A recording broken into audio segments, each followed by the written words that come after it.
You know what time it is? It's time for some more quick and easy recipes, and I've got you some good ones this week. Hey friends, my name's Susan, and welcome to my home.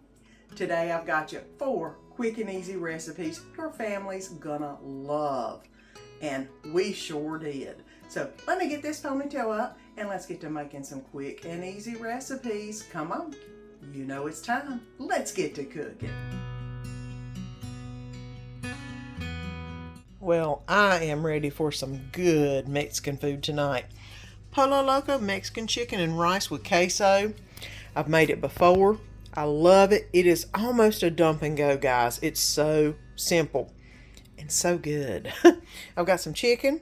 I've got some white queso dip. You can get it whatever hotness you want it, but I've just got the original. I've got some Norse tomato. I've got some yellow rice. I've got some adobo. Some onion I'm going to put in, a little bit of olive oil, and some water. I do need a little bit of milk. And I think that's the only other thing that I need. This is ready to go in our big old pan and get going on some Polo Loco chicken.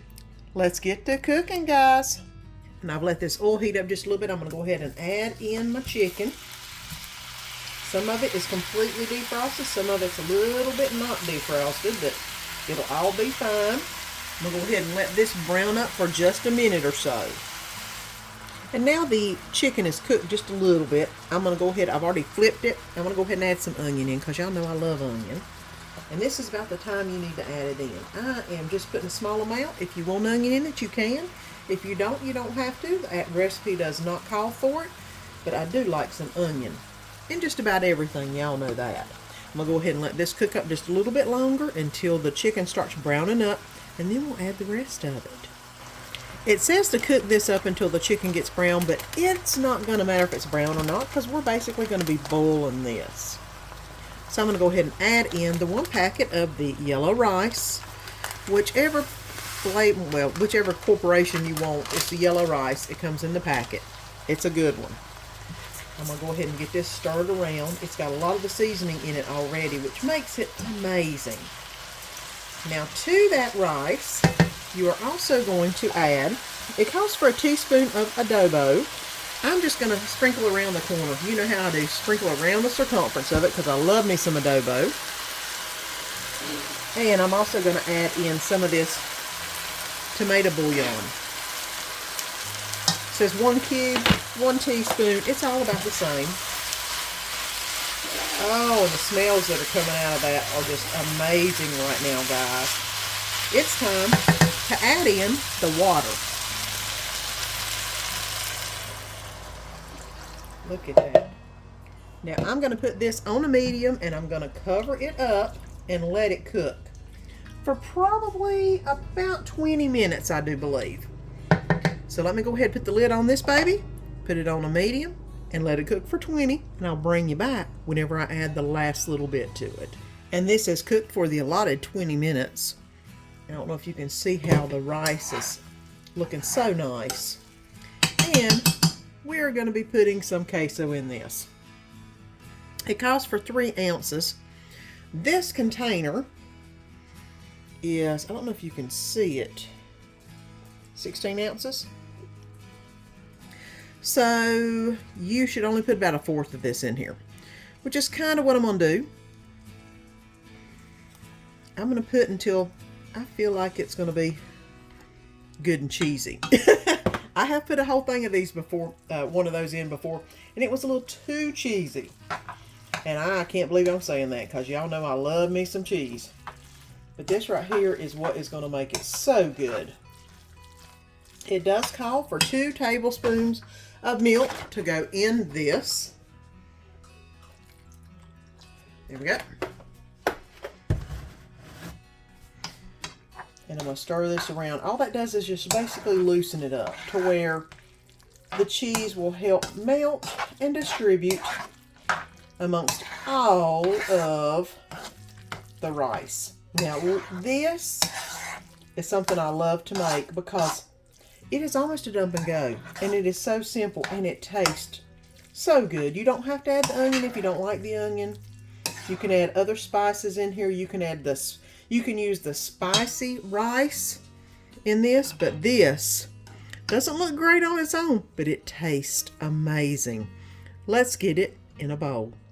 And look at how beautiful this looks.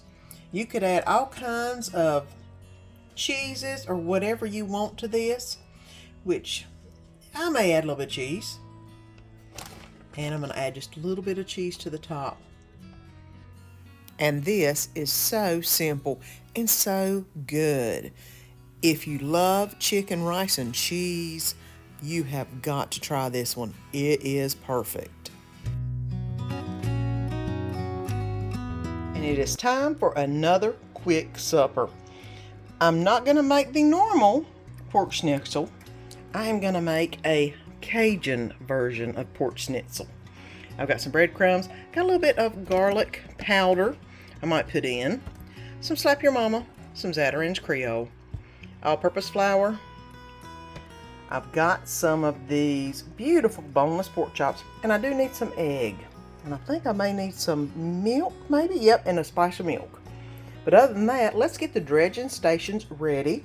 I've got some oil in the frying pan starting to heat up, and let's get these babies flattened out.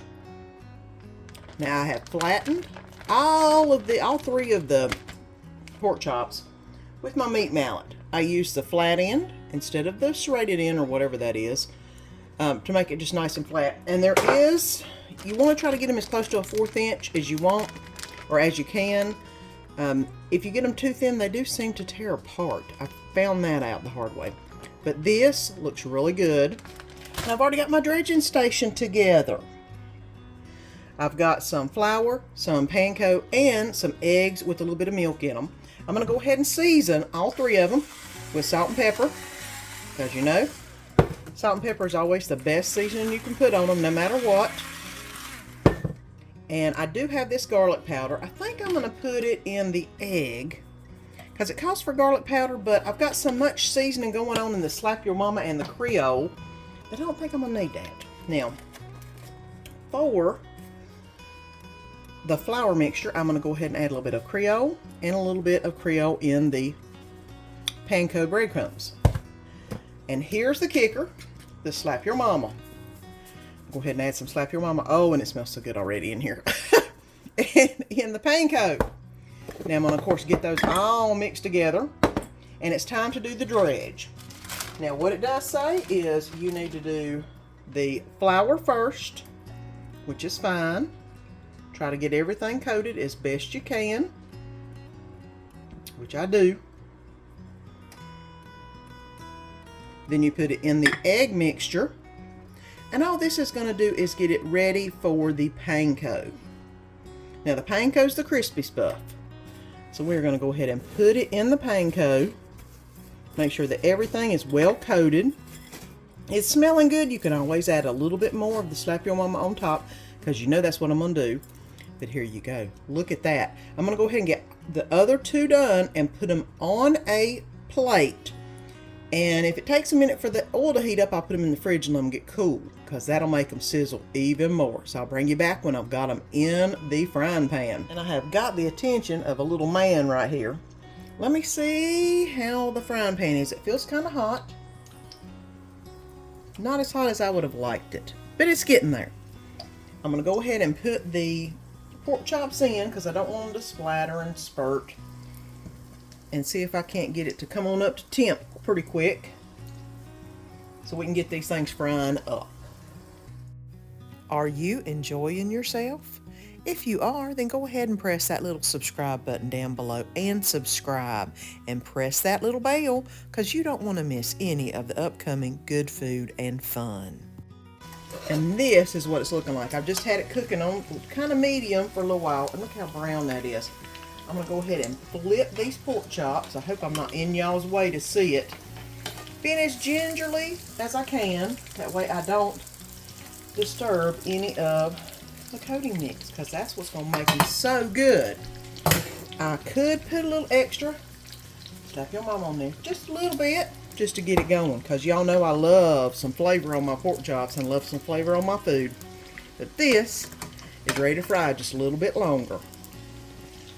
Now these have fried up just a little bit, and I've had them on medium heat. because you don't want to over fry your pork chops. But look at that. That one looks pretty good. This one looks nice. I don't know if you can see all that. Look at that. I'm definitely taking that one off, and I'm being careful not to scrape any of that goodness off the pork chop, because y'all know that is all flavor. And then let's see how this one's looking. That one's looking pretty good too. These look amazing. What I'm going to do is take them off the oven, put them in the microwave, let them stay warm for a minute while I got the cheddar, broccoli, macaroni stuff heating up. That way, we'll be ready for supper here in just a little bit. And this looks really good. And this one surprised me. I knew it was going to be good. I didn't realize how good it was going to be. Y'all have got to try it. It is amazing. And tonight we're going to make a cheesy chicken crescent roll bake. I have got some crescent dough sheet right here. I've got one. I've got some of my homemade chicken spice. I've got some cream of chicken soup, a little bit of garlic powder, some oregano, mozzarella cheese, some rotisserie chicken, or half a rotisserie chicken that I've pulled and shredded up. I need to shred a little bit better apparently. And a little bit of milk that we can put on it. We're going to be baking this in the oven. I've already got my oven set to 350 degrees. So let's get to making some cheesy chicken crescent rolls. And the first thing I'm going to add in is some of my own chicken spice. I love this stuff. I'll have the recipe listed below. I put it on almost every chicken dish I do, just because it makes it taste even better. So we've got that going on. Then I've got some garlic powder and some oregano that I'm going to put in and get that all stirred up. Next item going in is going to be the mozzarella. That's a half a cup of shredded mozzarella cheese that's going into this mixture.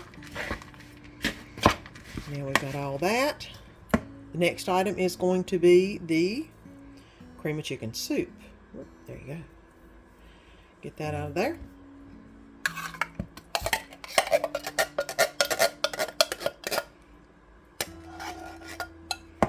I'm going to go ahead and mix that in.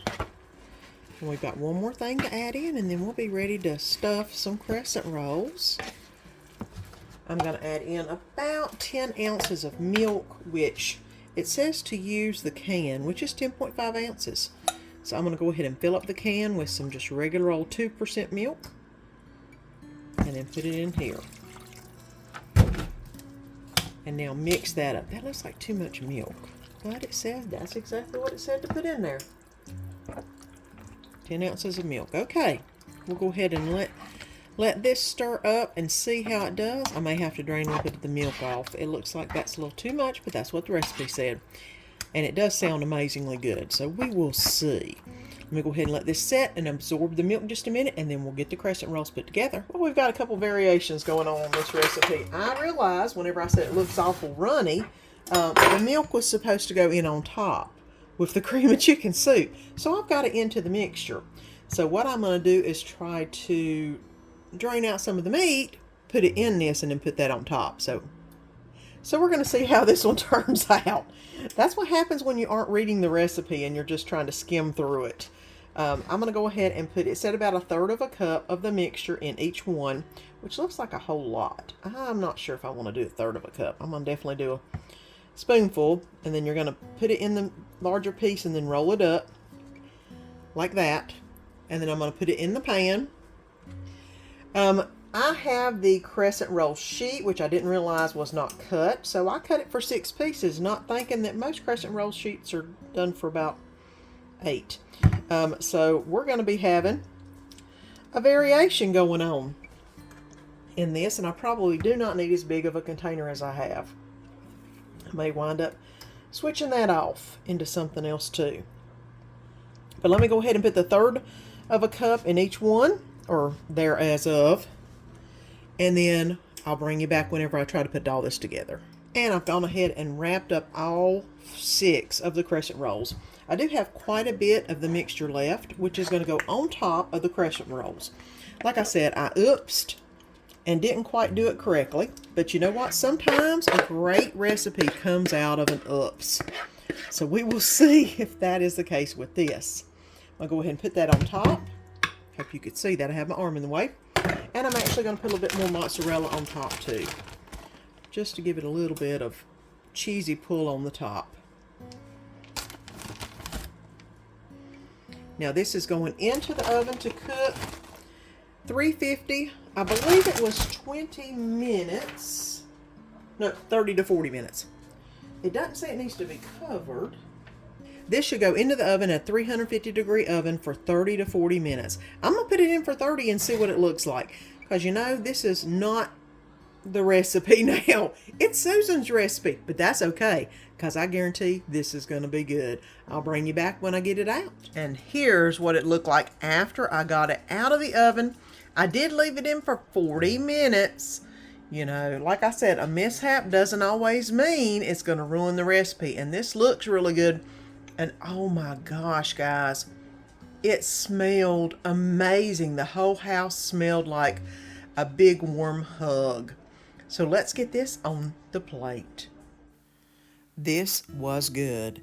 It would be even better to use Italian seasoning instead of oregano. I will be making this again. It's so good.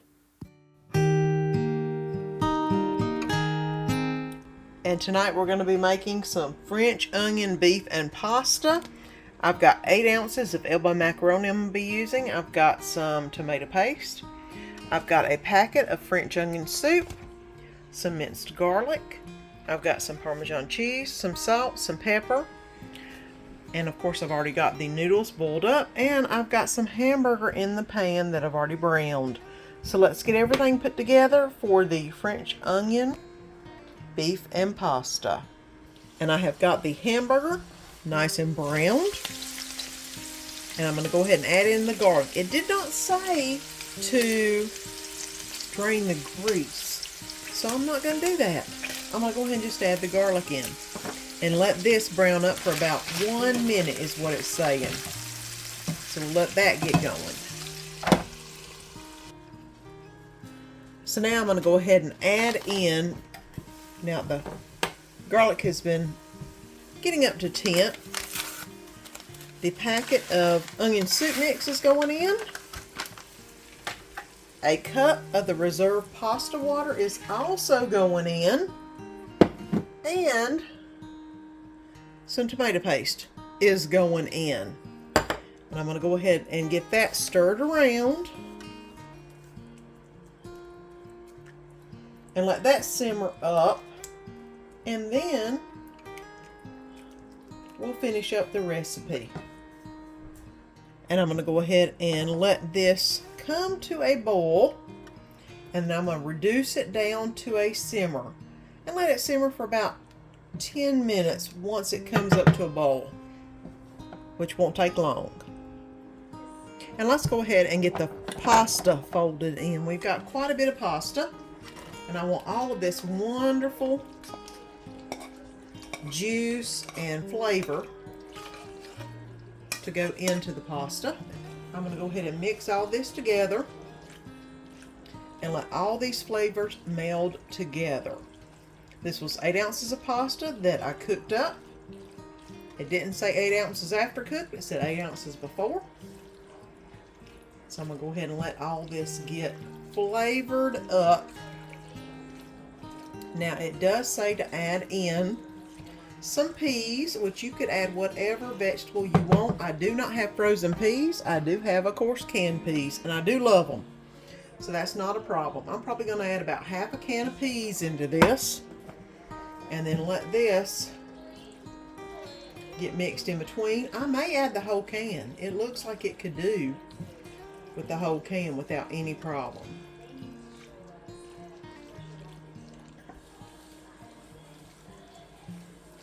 And I do think I am. I love me some peas, so that's not a problem.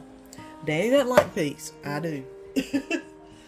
So let me go ahead and get all these peas mixed in amongst all the noodles and the meat and all of the flavors. There we go. And the next thing I'm going to put in is some Parmesan cheese.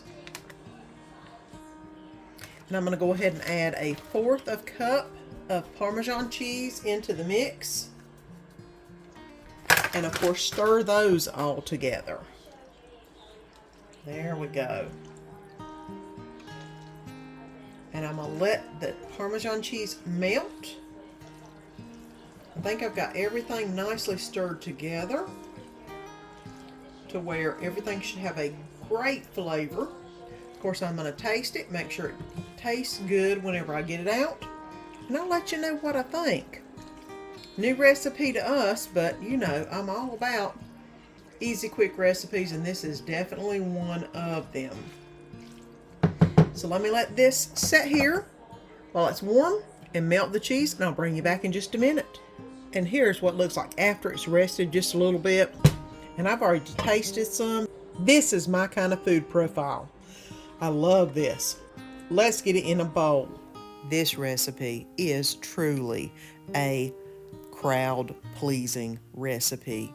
It tastes so good and is so easy to make. You've got to try it. You won't believe how good it tastes. Oh, the good food we had this week. Y'all have got to try those recipes. They were amazing. And if you're enjoying today's video, how about pressing that little button down below and subscribe and ring that little bell and press the all notification. That way you'll be notified each time I put a video up. Until next time, see you then.